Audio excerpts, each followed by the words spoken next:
The development of a narcissist and a codependent, part one. Guys, I just did the intro, so now this is the part one. I just want to start off before I even go into this broadcast by telling you guys congratulations and that I'm so proud of you that you're even taking steps to find a healthier path and a healthier road down to finding yourself in joy, peace, and happiness after being disrupted, after having your energy disrupted by a spirit or an energy or whatever you want to call it that was just dark, that wanted to consume you and take you down. Like, kudos to you for actually seeing what they were trying to do and taking a stand and not wanting to be a victim but to be a victor of the situation. Like, I feel like that is worth giving some praise on that. So I just want to tell you guys, like, this is the first step to probably the best days of your life if you can actually battle this. And not only that, how about you tell your story to somebody else? Keep these stories going, keep it flowing, so that we can pull more people from out of the bondage of detrimental behavior, diabolical relationships. Let's make this a trend where we pull people out and you blow the cover on this energy and these entities that are trying to pull people under and suck the joy and the peace and the happiness out of them. Okay, now since I got that out the way, I'll go into my story. Um, I'm 31 years old presently, and I've never been married. My mother has been married 9 times, and this is not a joke. I'm not over exaggerating. It's not a example. No, this is life. This is real life. And growing up, going through that, it was crazy. Like, we were meant to feel like our opinions and that we did not matter. Like, it did not matter. These stories that I'll tell you, I'm telling you only because I feel like it's relevant in what made me a codependent and how I was able to sympathize and welcome narcissistic and anti-personality disorder, also sociopath and psychopath people into my life with open arms, basically. You normally do this when you can identify and you can identify with what these people are going through. You like can relate to what's causing them to act this way, but you don't act this way. But you pretty much, it's, you accept it because you can identify it. Like, majority, like I said in the intro, most codependents, they are codependents only because they can relate to their significant other or their friend. They can relate to that hurt, the pain that they've gone through, and that's what causes them to accept it. That's what causes them to want to help them and pull them out of that dark place that they're stuck in. But it's a mask, and that mask is only on to basically sweep that empathy. They don't have empathy, narcissists or psychopaths or sociopaths. They lack compassion for others. Everything basically is worked off of an agenda, and it's pretty sad, but it's even very relevant when it comes down to family members. They are definitely the same way. As I spoke briefly about it in the intro, my mother, she has characteristics and also has currently been diagnosed with mental disorder. So growing up, we were made to feel like something was wrong with us, but as an adult, it pretty much all came out on the table when she was actually diagnosed. And that's why I feel like it's important for ethnic backgrounds and, all people, regardless of what your background is, to actually go and seek help. And when it comes down to mental abuse, and I'm not saying that people with an ethnic background, because I am ethnic, has an issue, but what I'm saying is oftentimes it's looked over in our communities. Like, it's pretty much looked at as being you signing a waiver that you're crazy, basically, like you're admitted to something that's just this dark secret. Like, a lot of people want to sweep their skeletons in a closet, and I can't do that because it has to be someone out there that needs to hear this. So let your light be a light that shines for someone that's in a dark place. Someone is waiting on your story to know that there's a way out of these situations.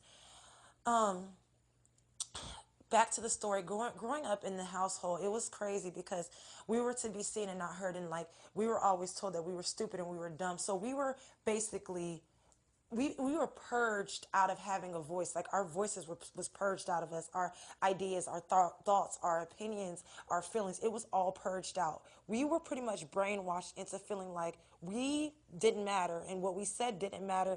And we were oftentimes told that how we felt and what we thought was stupid.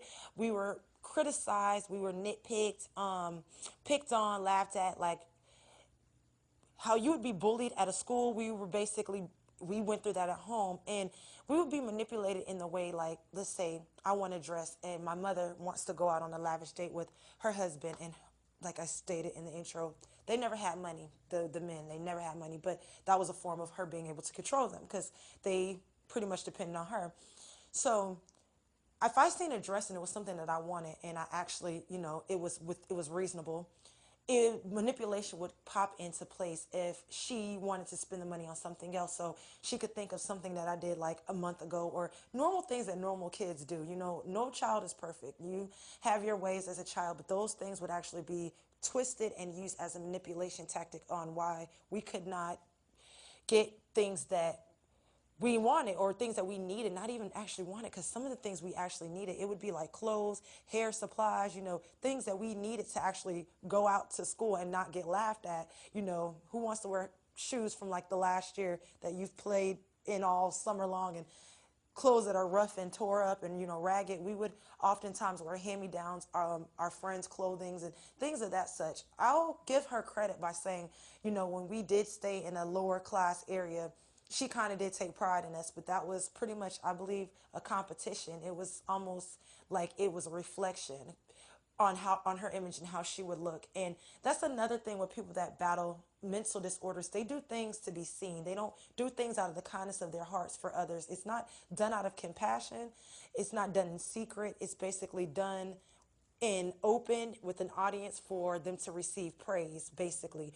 And that's how that was. But by the time we moved into like the middle class neighborhood, and my mother was actually married and she really didn't have to show off to, too many people, we were basically thrown in the back burner. Like oftentimes, even to today, my sister and I, we joke about kind of being the children in the attic. Like to this day, there's been times I've gone to my mother's job and her friends from her past, they would be surprised that she even has a daughter, because they will remember my older sister, but not so much me. And that's because she was really never home and we were in the house by ourselves. But we didn't miss a beat when it came down to the emotional and mental abuse. She still tries to do it even today, but we have grown more independent. And so there's not much that can be said, but trust me, the minor things are amplified, twisted, and turned and thrown out there. Anyone that's dealt with people with mental disorders, whether it's a narcissist, a sociopath, psychopath, or someone, battling with the anti-personality disorder, they're major gossipers. And half the reason why is because they want to talk bad about you to make themselves look good. And then also they talk bad about you if you don't do what they want you to do. And this is their way of getting it out of somebody else. So if you don't want to pay a bill, my mom does this often. She spends her money on crazy stuff. She has a current husband that's incarcerated, and she spends her money. And me and my sister, we're like, my sister and I won't be so, ratchet. She will talk about us to her friends when we don't want to pay like her $300 cable bill and things of that such. So they do that too. It's like always a smear campaign. If you don't want to do what they want you to do, or if you don't do what they want you to do, or if you ask for reimbursement for what you've done. Like basically, we were not raised out of love, like compassion. We didn't have that growing up. However, with my mother being older, she wants us to take care of her and wait on her hand and foot and praise her when we were pretty much put down and bashed and belittled, and basically talked about like we were just, burdens as children, which, as I stated before, I feel like it set the tone for me to embrace and, and poor behavior, and actually become a codependent as an adult. So that was pretty much growing up in the beginning. Her husbands, they were really mean. Like some of them were on drugs. One got kicked out of Cuba. One was bisexual. Like, I mean, it's crazy situations. And one would just completely, fight her all the time over everything. I was confused on how I even got through elementary, because we had cops at our house so much growing up, because they would always constantly fight. And he knocked out one of her teeth and she had to get a crown. And I mean, it was just domestic violence. It was terrible, but it flowed all the way down. It flowed from the head all the way down to us. But me and my sister, like, we're awesome. When it comes down to it, we actually came out as victors. We are not victims. And this is why I'm here to talk to you guys today and let you know there is hope outside of that. But I'm going to tell you this, and I'm going to clean it up from what I said in the intro. When it comes down to mental abuse or physical abuse, basically, if it can't take you under when you're young, if these words and these negative seeds that was spoken into your life does not take you under at a young age, meaning it does not convert you over to that dark side, to have that mental illness, to be that narcissist, to be that psychopath or that sociopath, if it can't convert you over to being that, it will actually send people later on in your life. And this is why I said in the intro, I felt like I was being stalked by these personality disorders, was based off the fact that I was supposed to have one. You know, had the enemy and the adversaries had their way, but because it did not take a hold of me, I stand here today. However, it stalked me through other people, you know, friendships, relationships, and that's pretty much why I had to cut off and cut away from a lot of people. And I'm still going into my story. This is just, you know, part one. It still seems like a spin off to the introduction, but I don't want to make these videos too long because I don't want to make them, you know, to the point where it's tedious and you guys can't get exactly whatever point you need or whatever, you know, PowerPoint you need for whatever help that it is that you're seeking. I don't want to intervene with that. So I'm going to keep them brief, but I'm going to keep them coming also. And like I stated before, they will not be perfect, but they'll be worth it. So just bear with me, and I hope somebody gets something from this. Be encouraged.